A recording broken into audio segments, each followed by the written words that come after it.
Ibu Saudara yang terkasih, di dalam nama Tuhan Yesus Kristus, pada hari Minggu yang berbahagia ini, kembali gereja kita tetap mengadakan ibadah online. Dan hari ini kita bersyukur kita masih bisa menikmati kebaikan Tuhan, menyembah Tuhan, memuji Tuhan, dan bahkan hari ini kita akan mendengarkan sebagian daripada firman Tuhan. Karena itu kita akan menyanyikan satu pujian untuk sebelum kita berdoa dan mendengar kebenaran firman Tuhan. Bapa, Engkau sungguh baik, kasih-Mu melimpah di hidupku. Bapa, ku berterima kasih buat kasih setiamu yang Kau berikan bagiku. Ku naikkan syukurku buat hari yang Kau beri, tak habis-habisnya kasih dan rahmat-Mu, selalu baru dan tak pernah terlambat pertolongan-Mu, besar setia-Mu di dalam hidupku. Ku naikkan syukurku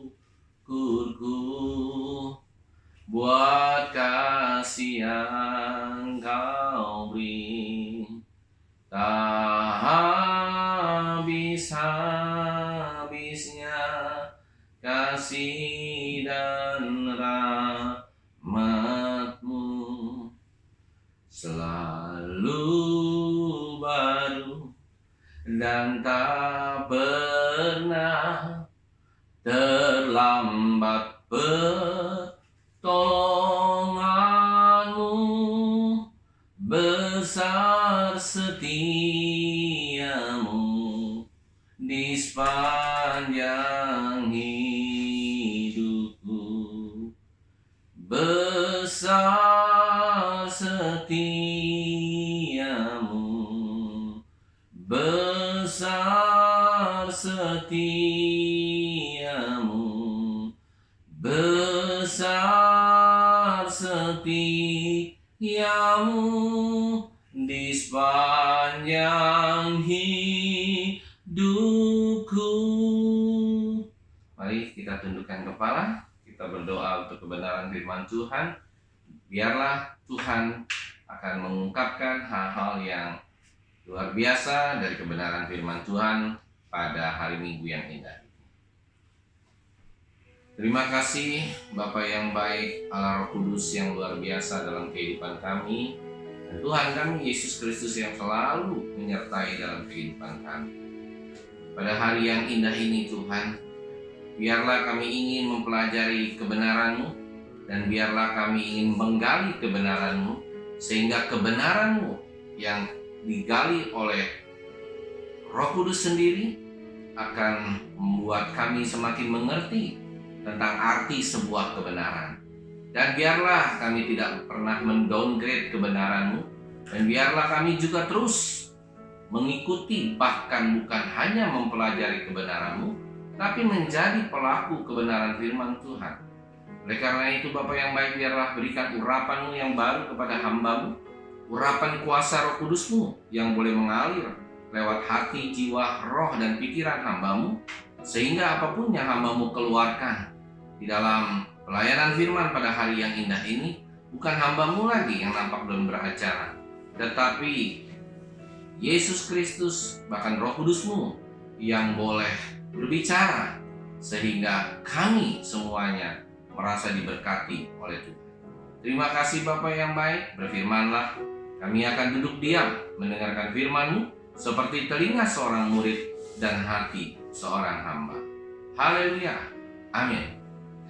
Saudara yang terkasih dalam nama Tuhan Yesus Kristus, hari ini kita akan belajar tentang satu judul khotbah, yaitu tentang memahami kehendak Allah. Judul memahami kehendak Allah ini memang bukan sesuatu hal yang mudah. Tapi mari coba kita belajar tentang kebenaran firman Tuhan yang kita ambil dari Markus pasalnya yang kelima, ayat 25 sampai yang ke-34. Markus pasal yang kelima, ayatnya yang ke-25 sampai 34. Demikian firman Tuhan. Adalah di situ seorang perempuan yang sudah 12 tahun lamanya menderita pendarahan. Ia telah berulang-ulang diobati dan oleh berbagai tabib, sehingga telah dihabiskannya semua yang ada padanya. Namun sama sekali tidak ada faedahnya, malah sebaliknya keadaannya semakin memburuk. Dia sudah mendengar berita-berita tentang Yesus, maka di tengah-tengah orang banyak itu ia mendekati Yesus dari belakang dan menjamah jubahnya. Ayat 28, sebab katanya, asal kujamah saja jubahnya, aku akan sembuh. Ayat 29, seketika itu juga berhentilah pendarahannya dan ia merasa bahwa badannya sudah sembuh dari penyakitnya. Ayat 30, pada ketika itu juga Yesus mengetahui bahwa ada tenaga yang keluar dari dirinya, lalu ia berpaling di tengah orang banyak dan bertanya, siapa yang menjamah jubahku? Ayat 31, murid-muridnya menjawab, engkau melihat bagaimana orang-orang ini berdesak-desakan dekatmu, dan engkau bertanya, siapa yang menjamah aku? Lalu ia memandang sekelilingnya untuk melihat siapa yang telah melakukan hal itu. Ayat 33, perempuan itu yang menjadi takut dan gemetar ketika mengetahui apa yang telah terjadi atas dirinya, tampil dan tersungkur di depan Yesus dan dengan tulus memberitahukan segala sesuatu kepadanya. Ayat yang terakhir, maka katanya kepada perempuan itu, hai anakku, imanmu telah menyelamatkan engkau, pergilah dengan selamat dan sembuhlah dari penyakitmu. Puji Tuhan, haleluya. Di sini ada satu peristiwa seorang perempuan yang sudah 12 tahun lamanya sakit pendarahan. Dan sebelumnya Yesus baru saja menyembuhkan seorang anak perempuan yang sedang sakit hampir mati, yaitu kalau namanya adalah dari seorang kepala rumah ibadat yang bernama Yairus. Dan ketika dia melihat Yesus, Yairus tersungkur dan akhirnya anak itu disembuhkan. Lalu setelah itu Yesus berjalan bersama-sama berbondong-bondong dengan rombongannya, dan tiba-tiba ada seorang perempuan yang sudah 12 tahun lamanya penderitaan, dan ayat 26 dia bilang dia telah diobati dengan berbagai macam tabib sampai hartanya habis. Saudara yang terkasih, kalau kita melihat hal ini, perempuan pendarahan ini sudah habis-habisan. Dia sudah tidak ada lagi uang untuk berobat. Kalau mungkin hari-hari ini bangsa Indonesia belum punya BPJS, maka mungkin tingkat kematian menjadi semakin tinggi. Udah berobat, terus berobat, dan dia kehilangan segala-galanya. Dia kehilangan uang, tapi sakitnya nggak pernah sembuh. Saudara bisa bayangkan dengan situasi dan kondisi yang terjadi oleh hari itu oleh perempuan yang mengalami pendarahan, kita bisa melihat bahwa ternyata rupa-rupanya dia keadaannya semakin memburuk dan nggak ada lagi faedahnya dia untuk berobat. Jadi kalau kita bisa bayangkan, kalau kita ke rumah sakit, kita berobat ke dokter spesialis, ya kan? Dan spesialis, mungkin ini kalau ini spesialis penyakit kandungan, karena dia berdarah keluar dari alat kelamin, berdarah, saudara. Bayangkan 12 tahun pendarahan, dan kalau saya bisa mereka-reka, mungkin dia setiap kali dia pendarahan, karena pendarahannya itu tidak berhenti, setiap hari pendarahan. Dan kita bisa bayangkan kalau orang udah sakit pendarahan, berarti mungkin HB-nya turun dan dia harus dimasukkan darah atau ditransfusi darah. Cukup mahal, cukup berat penyakitnya. Tidak ada seorang tabib atau dokter pun yang dapat menyembuhkan dia. Saudara yang terkasih, dalam situasi dan kondisi yang seperti ini, mungkin kita juga sama. Kita merasa kita sudah tidak berdaya, kita merasa kita sudah tidak ada apa-apanya lagi. Dan kita bisa membayangkan satu hal, bahwa mungkin ketika dia mendengar suara, ketika mendengar berita tentang Yesus, suara tentang Yesus, maka dia begitu bersemangat, dia begitu bergairah untuk mendekati Yesus, untuk mencari Yesus. Di mana Yesus? Dan kalau kita melihat latar belakang dari perempuan ini, mungkin perempuan ini bukan seorang yang mengenal Tuhan. Oleh karena itu dia katakan di sini, dia mendengar berita-berita tentang Yesus. Maka di tengah-tengah orang banyak itu ia mendekati Yesus dari belakang dan menjamah jubahnya. Dan kalau kita baca ayat 28, sebab katanya asal kujamah saja jubahnya, aku akan sembuh. Saudara, kita belum masuk ayat 29, tapi ada satu yang sangat menarik di sini.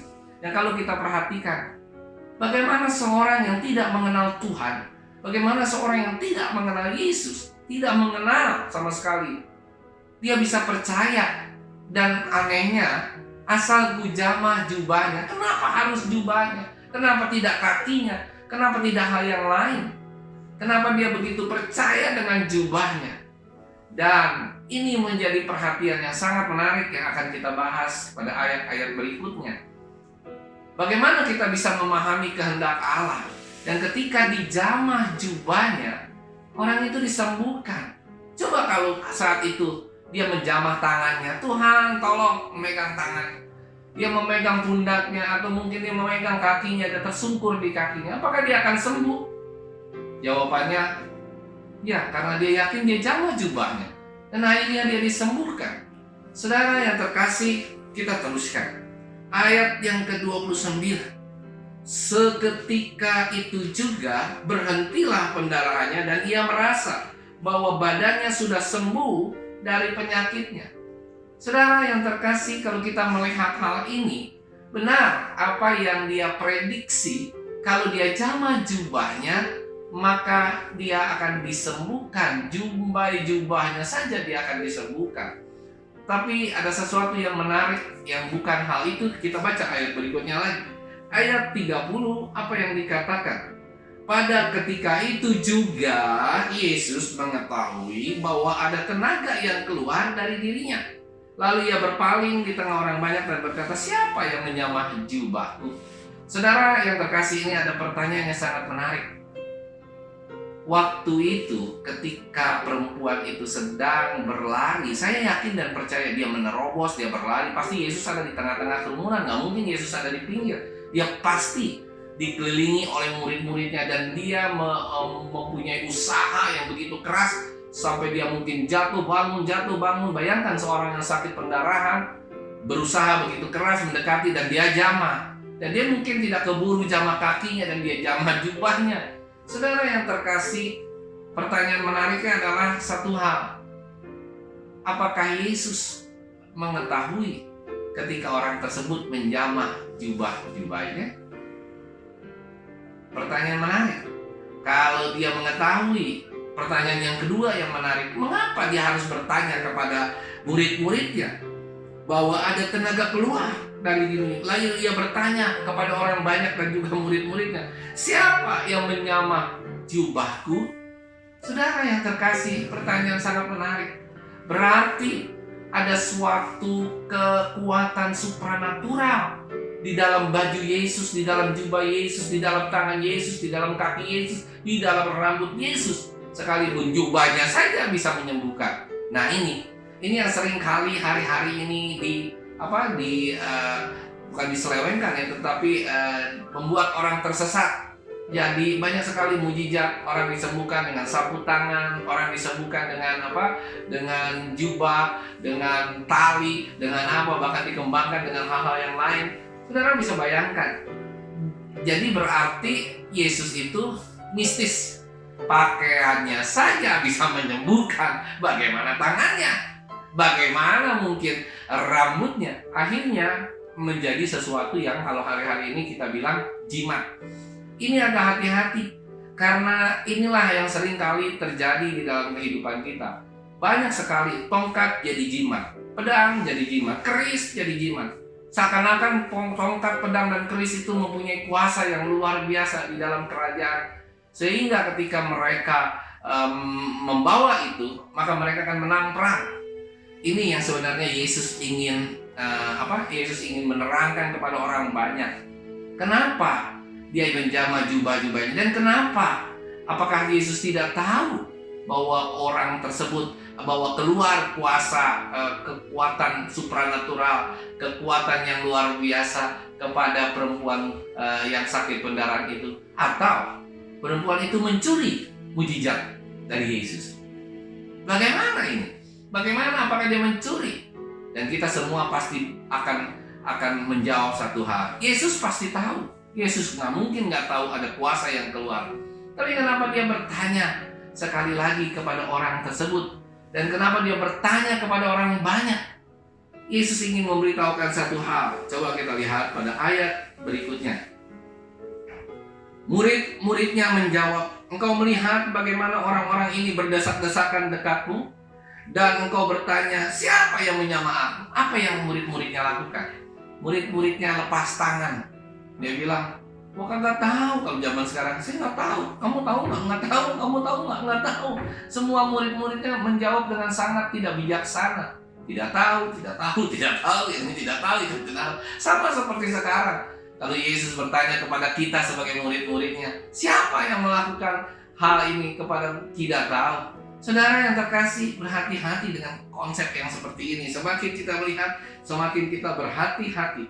Engkau melihat bagaimana orang-orang berdesak-desakan denganmu, dekatmu, dan engkau bertanya, siapa yang menyamah aku? Dengan perkataan lain, murid-muridnya mengatakan, "Saya nggak ngerti siapa yang menyamah." Padahal kalau kita melihat saat itu, ketika perempuan itu menjamah jubahnya, dan mungkin dia berdiri tidak jauh dari situ, seharusnya ketika itu Yesus langsung berteriak, "Siapa orang tersebut?" Ya kan, dia tanya di sini langsung kencang, "Siapa yang menyamah jubahku?"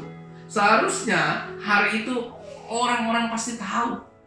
Nah, ayat 32, lalu ia memandang sekelilingnya. Siapa yang memandang? Yesus. Untuk melihat siapa yang telah melakukan hal itu. Ayat 33, perempuan itu yang menjadi takut dan gemetar ketika mengetahui apa yang telah terjadi atas dirinya, tampil dan tersungkur di depan Yesus, dan ini kata-kata yang sangat saya sukai, dan dengan tulus. Dia tulus memberitahukan segala sesuatu kepadanya. Waktu Yesus berkata, "Siapa di antara kalian menjamah jubahku?" Langsung orang itu dengan tersungkur, "Aku Yesus, aku yang menjamah." Mungkin dia langsung bilang sama Yesus, "Akulah. Saat itu aku sedang sakit pendarahan 12 tahun. Aku gak ada harapan lagi. Hanya Yesus harapan satu-satunya." Dan dia tersungkur. Dan dia mengatakan semua itu dengan tulus. Sungguh menarik. Dan ketika itu kita bisa melihat, apakah Yesus tidak tahu? Pasti Yesus tahu. Apakah Yesus tidak tahu bahwa dia sakit pendarahan 12 tahun? Pasti Yesus tahu. Tapi Yesus ingin memberitahukan kepada semua orang banyak bahwa ada seorang wanita yang punya iman yang luar biasa, bahwa ada seorang wanita saat itu, dan mungkin hari ini juga sama. Kita sering kali tidak percaya kepada Tuhan. Kita sering kali ketika kita mengalami hal yang berat dalam hidup kita, kita sering kali bilang Tuhan tidak berdaya, Tuhan tidak tahu, Tuhan tidak peduli, Tuhan tidak mengerti. Ada haleluya. Padahal tidak ada sehelai rambut pun di dalam kepala kita bisa jatuh tanpa sepengetahuan Tuhan. Ada amin? Kalau kita tahu tentang konsep itu, seharusnya kita percaya penuh kepada Tuhan tanpa keraguan-raguan sedikit juga. Seharusnya kita mengerti bahwa Allah yang kita sembah adalah Allah yang benar-benar mengerti, Allah yang tahu, Allah yang tidak pernah meninggalkan kita, dan Allah yang selalu punya berbagai macam cara untuk menyembuhkan kita. Di sini juga saya ingin membahas sedikit. Seringkali orang yang tadi saya bilang, seringkali orang membuat jubah itu menjadi jimat. Seringkali, kalau kita harus disembuhkan ini pakai jubah. Tuhan tidak pernah mempolakan. Tuhan tidak pernah memberikan satu pola untuk kesembuhan ilahi. Satu kali pernah Tuhan menyembuhkan orang buta dengan bilang, diraba saja sudah sembuh. Tapi satu kali orang buta disembuhkan dengan tanah diaduk-aduk, tempel kepada matanya, dan dia disembuhkan. Banyak sekali persoalan masalah yang disembuhkan dengan cara yang berbeda. Kita nggak bicara hari ini soal mujizat. Kita nggak bicara bagaimana kita bisa mendapatkan mujizat. Jangan disesatkan. Wah, luar biasa Yesus yang kita sembah. Kita bisa dekat dengan Yesus, maka dengan Yesus kita bisa mendapatkan mujizat. Haleluya, kita disembuhkan, bukan itu. Ada satu hal yang paling esensi, yang paling dalam, yang paling menarik dari kisah ini, saudara. Apakah itu? Coba kita lanjutkan baca. Dan dia tersungkur dengan tulus memberitahukan segala sesuatu kepadanya. Maka katanya kepada perempuan itu, "Hai anakku, imanmu telah menyelamatkan engkau. Pergilah dengan selamat dan sembuhlah dari penyakit." Aneh nggak, saudara? Aneh. Menurut saya ini satu statement yang tidak biasa.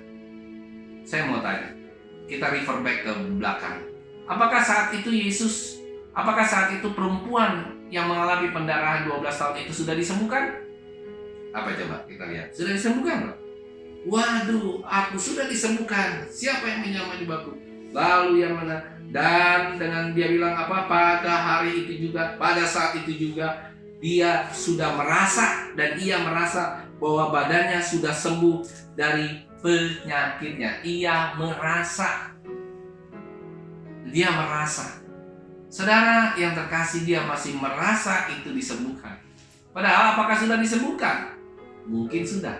Tetapi Yesus mengatakan sekali lagi bahwa yang Yesus ingin katakan, apa yang Yesus katakan? Maka katanya kepada perempuan itu, "Hai anakku, imanmu telah menyelamatkan engkau. Pergilah dengan selamat dan sembuhlah dari penyakitmu." Apa ini? Mengapa Yesus harus mengulangi? Kalau sudah disembuhkan, dia kan tinggal bilang, "Sudah anakku, engkau sudah disembuhkan.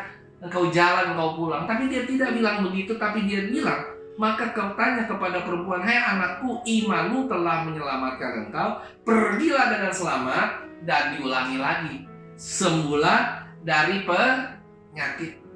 Jadi Tuhan ingin mengatakan dalam satu peristiwa ini, Bapak Ibu Saudara yang terkasih, Tuhan ingin mengatakan satu hal. Apa itu? Yang Tuhan ingin katakan adalah bahwa kesembuhan bukan dia bisa mencuri mujizat, kesembuhan bukan karena caranya, kesembuhan bukan karena dia menjamah jubahnya, tetapi kesembuhan itu yang menyatakan adalah dari Tuhannya. Jadi dari sini jelas bahwa ketika kita memahami kehendak Allah, bahwa segala sesuatu itu bukan dari barang-barangnya Yesus, bukan dari teman-temannya Yesus, bukan dari muridnya Yesus. Jadi banyak sekali hamba-hamba Tuhan yang hari-hari ini berlaku angkuh, berlaku sombong, bahwa dia yang dapat menyembuhkan sakit penyakit, dia yang dapat menolong, dia yang dapat mendoakan dari miskin menjadi kaya, dia yang dapat membangkitkan orang mati, dia dan dia. Tetapi di sini Yesus ingin menyatakan bahwa sekalipun orang tersebut, perempuan pendarahan 12 tahun itu sudah menjamah jubahnya, bukan dia yang menyembuhkan, bukan dia yang bisa mengalami mujizat, tapi Yesus mengkonfirmasikan, dia menyatakan bahwa akulah yang menyembuhkan engkau, akulah. Jadi sentralnya adalah kepada Yesus dan bukan kepada jubah. Jadi banyak hari-hari ini yang orang yang menyentralkan diri ini kepada jubahnya.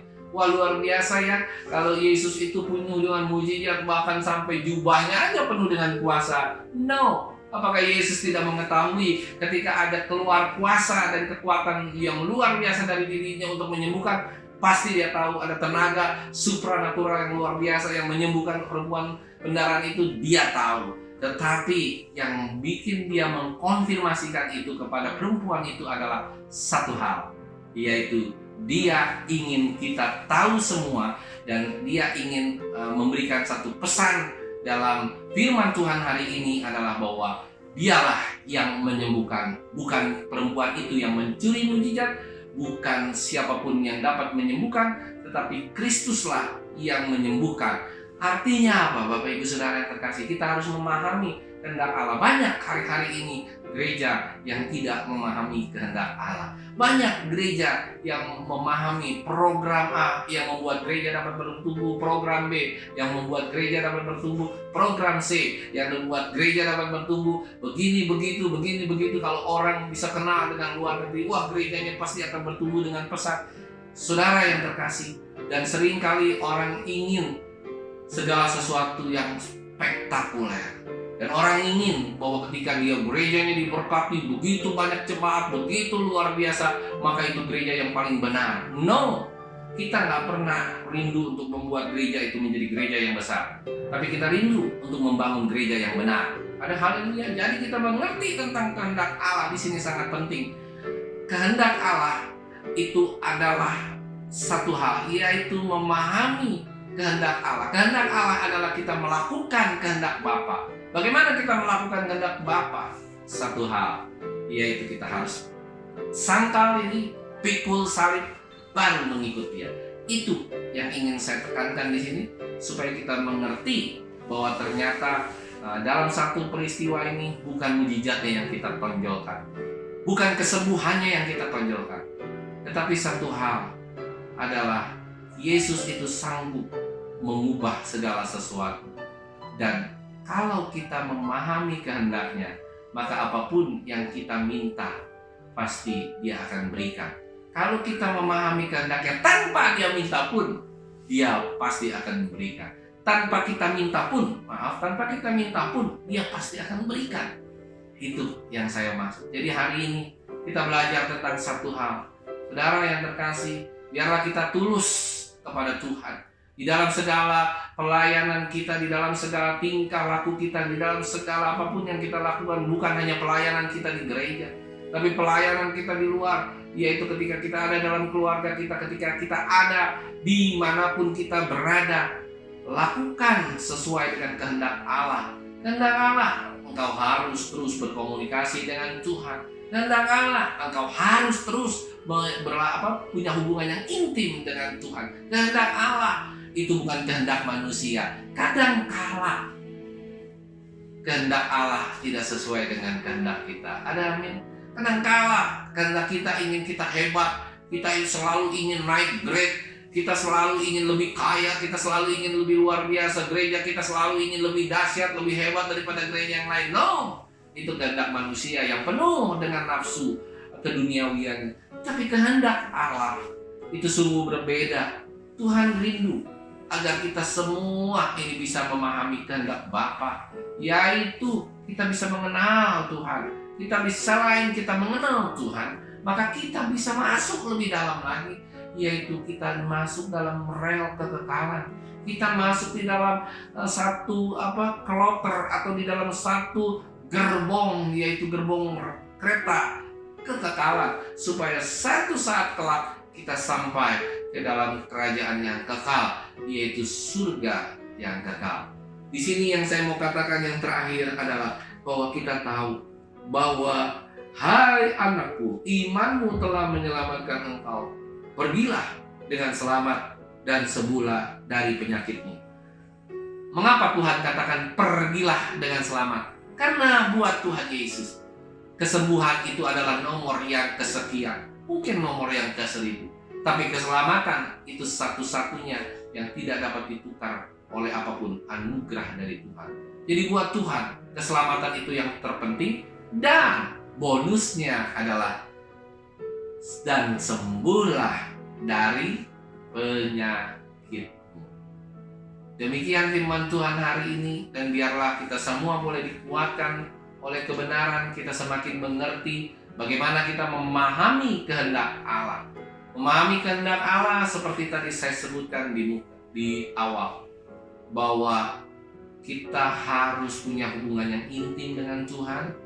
Dan bukan hanya kita punya hubungan yang intim dengan Tuhan, tetapi kita mengerti bagaimana cara Dia bertindak, mengerti Tuhan yang kita sembah itu tidak berpola di dalam tindakannya. Di dalam menolong orang pun Dia berbeda, karena kita semua dijadikan berbeda. Satu orang dengan orang yang lain Tuhan jadikan mempunyai maksud yang tertentu, mempunyai tujuan hidup yang masing-masing dan tertentu, dan tujuannya itu adalah sama, yaitu ujungnya adalah memahami kehendak Allah dan masuk dalam kerajaan surga yang kekal. Demikian firman Tuhan pada hari ini, dan biarlah kita selalu berjuang menggumuli kebenarannya, berjuang untuk terus dapat memahami kebenaran firman Tuhan, berjuang untuk dapat melakukan kebenaran firman Tuhan, berjuang untuk dapat membuat hal-hal yang baik di dalam kebenaran firman Tuhan, berjuang terus untuk masuk di dalam rel kekekalan, untuk berjuang untuk masuk di dalam kekekalan, berjuang bukan pada hal-hal mujizat, berjuang bukan hanya pada hal-hal fisik, berjuang untuk hal-hal yang rohani, berjuang untuk kita masuk di dalam rencana Allah yang besar, yaitu pahamilah kehendak Allah dalam setiap langkah kehidupan. Amin. Tuhan Yesus memberkati. Kita tundukkan kepala sebentar untuk kebenaran firman Tuhan sebelum kita akan mengangkat satu pujian dan mengakhiri firman hari ini. Tuhan Bapa yang baik, biarlah Tuhan kebenaran firman Tuhan hari ini yang sudah dibentangkan, kiranya kami boleh mengerti, bukan hanya mengerti, bukan hanya memahami, bukan hanya merenungkan, tapi kami diajar untuk menjadi pelaku firman seperti perempuan yang mengalami sakit pendarahan 12 tahun ini. Dia melakukan firman Tuhan dengan luar biasa.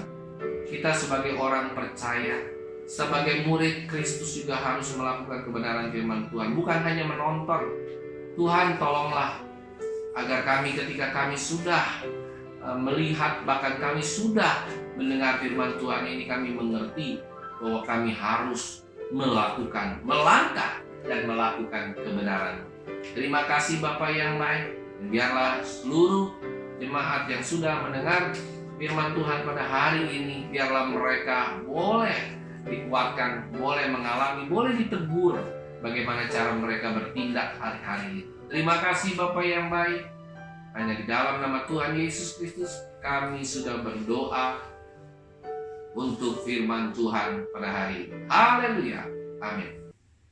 Saudara yang terkasih, Bapak Ibu Saudara yang terkasih, saya ingin umumkan bahwa minggu depan, tepatnya pada tanggal 14 Maret 2021 ini, jam 10 tepat, kita kembali akan beribadah tatap muka, beribadah langsung ke gereja. Biarlah Bapak Ibu Saudara yang kita sudah lama tidak bertemu, minggu depan kita bertemu kembali dengan protokol kesehatan yang penuh. Jaga jarak, pakai masker, apalagi saudara, jaga jarak, pakai masker, dan kita juga harus cek suhu tubuh dan yang lainnya, sehingga ketika kita beribadah, ketika kita selesai beribadah, maka kita akan tetap sehat melalui pimpinan Tuhan. Demikian, minggu depan kita akan kembali beribadah, dan mari Bapak Ibu Saudara kita berkumpul bersama-sama menikmati firman Tuhan yang luar biasa, agar kita semakin hari semakin bertumbuh di dalam kebenaran. Terus kita berjuang untuk dapat menggumuli kebenaran, karena di dunia ini berat, semua berjalan di luar kebenaran, dan kita harus berjalan di dalam kebenaran. Seakan-akan kita menjadi terasing di dalam dunia, tapi biarlah kita terasing di dalam dunia, tapi kita tidak terasing di dalam Tuhan. Amin. Sebelum kita akhiri ibadah ini, mari kita sekali lagi kita berdoa untuk kebenaran firman Tuhan, berdoa syafaat, dan terakhir kita akan tutup dengan satu pujian. Kita tundukkan kepala, kita berdoa. Terima kasih Bapa yang baik buat segala kebaikan Tuhan lewat kebenaran-Mu yang Tuhan sudah bentangkan. Terima kasih Tuhan, Kau telah juga melihat seluruh umat-Mu yang menyaksikan ibadah online ini. Biarlah mereka semua juga boleh bersuka cita karena Tuhan. Kami juga terus berdoa untuk seluruh umat-Mu, GBI Abelta, dan seluruh umat-Mu yang menonton video YouTube online ini Tuhan. Biarlah mereka diberkati Tuhan senantiasa. Mereka juga ketika mereka mengalami masalah yang berat, Tuhan berikan jalan keluar yang terbaik. Bahkan Engkau berikan ketenangan mereka dalam menghadapi masalah. Dan Engkau juga Tuhan berikan mereka Tuhan ketabahan dalam menghadapi masalah. Bahkan Engkau juga memberikan mereka kekuatan di dalam menghadapi masalah. Bapa yang baik, biarlah seluruh umat-Mu, GBI, Abelta Ministry, dan yang lainnya juga Tuhan, selain Engkau berkati seluruh rumah tangga mereka, ada damai sejahtera sukacita daripada Allah. Engkau juga memberkati pekerjaan mereka, Engkau memberkati usaha mereka, Engkau memberkati sekolah dan kuliah mereka Tuhan, sehingga apapun yang mereka cita-citakan sesuai dengan kehendak Tuhan. Kami juga berdoa jikalau di dalam gereja kami ini ada para jemaat kami yang sedang terbaring di rumah sakit, sedang sakit, yang sedang terbaring di rumah sedang sakit, yang mungkin sementara ini mereka juga jemaat dan umat kami Tuhan sedang mengalami sesuatu sakit penyakit yang tidak disembuhkan, seperti seorang perempuan yang berdarah 12 tahun ini. Biarlah Tuhan memberikan kekuatan untuk mereka, memberikan ketenangan bagi mereka, bahkan memberikan kenyamanan bagi mereka di dalam mengiring Tuhan. Biarlah Tuhan yang baik juga memberikan kesembuhan kepada mereka dalam nama Tuhan Yesus Kristus. Ada beberapa jemaat kami yang sedang sakit COVID, kanker, dan yang lainnya. Tuhan, Engkau menyembuhkan mereka, Engkau memulihkan mereka di dalam nama Tuhan Yesus Kristus. Dan bukan kehendak kami yang jadi, tapi kehendak Tuhanlah yang jadi. Kami juga berdoa Tuhan bagi seluruh pergumulan, permasalahan dalam kehidupan mereka yang kami tidak dapat sebutkan satu persatu. Kami terlalu yakin dan percaya Allah kuasa melakukan segala perkara. Berikan jalan keluar ketika mereka tidak mempunyai jalan keluar. Masalah apapun dalam kehidupan mereka, Engkau berikan jalan keluar. Karena Tuhanlah sumber segala jalan yang terbaik yang akan Tuhan berikan kepada kami seturut dengan kehendak-Nya. Kami juga berdoa bagi bangsa dan negara kami Tuhan yang semakin hari ini semakin membaik. Biarlah Tuhan lewat vaksin daripada virus COVID ini Tuhan bisa menyebar dengan lebih cepat, sehingga penanganan virus ini boleh semakin hari semakin luar biasa. Berikan kekuatan untuk presiden, wakil presiden, dan seluruh pemimpin-pemimpin, baik menteri maupun gubernur dan pemimpin-pemimpin di daerah. Berikan mereka Tuhan ketabahan, kekuatan Tuhan, tidak goyah di dalam menghadapi masalah yang berat ini.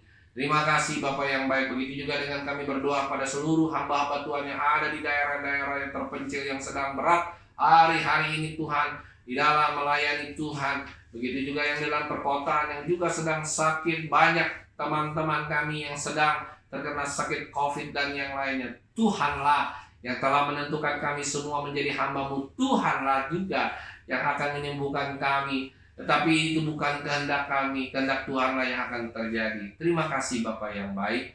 Bapa, terakhir Tuhan kami ingin berdoa bagi seluruh hamba-hamba Tuhan yang ada di gereja GBI Abelta, dan seluruh juga hamba-hamba Tuhan, baik yang sebagai hamba Tuhan partisipan maupun hamba Tuhan dan para pendeta Tuhan. Biarlah juga Tuhan memberikan kekuatan kepada mereka, memberikan kesatuan pikir kepada kami, dan tidak goyah imannya pada saat-saat hari-hari ini yang berat. Terima kasih Bapa yang baik, Kau tetap memberikan Tuhan kekuatan buat mereka yang selalu baru, dan selalu baru. Terima kasih Bapa yang baik, Bapa. Dan sebelum kami selesaikan ibadah ini Tuhan, maka kami siap menerima berkat-Nya Tuhan.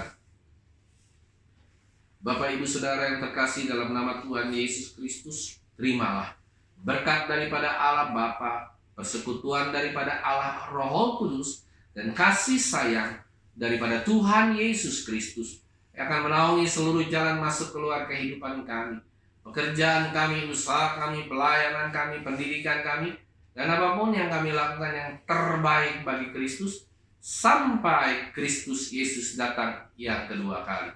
Terima kasih Bapa Surgawi, Tuhan Yesus memberkati.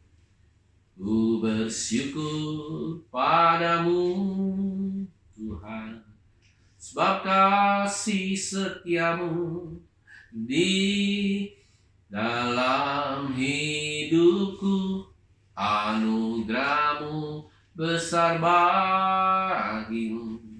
Di setiap langkahku ku memujimu, ku memujimu, ku memujimu. Amin. Tuhan Yesus memberkati.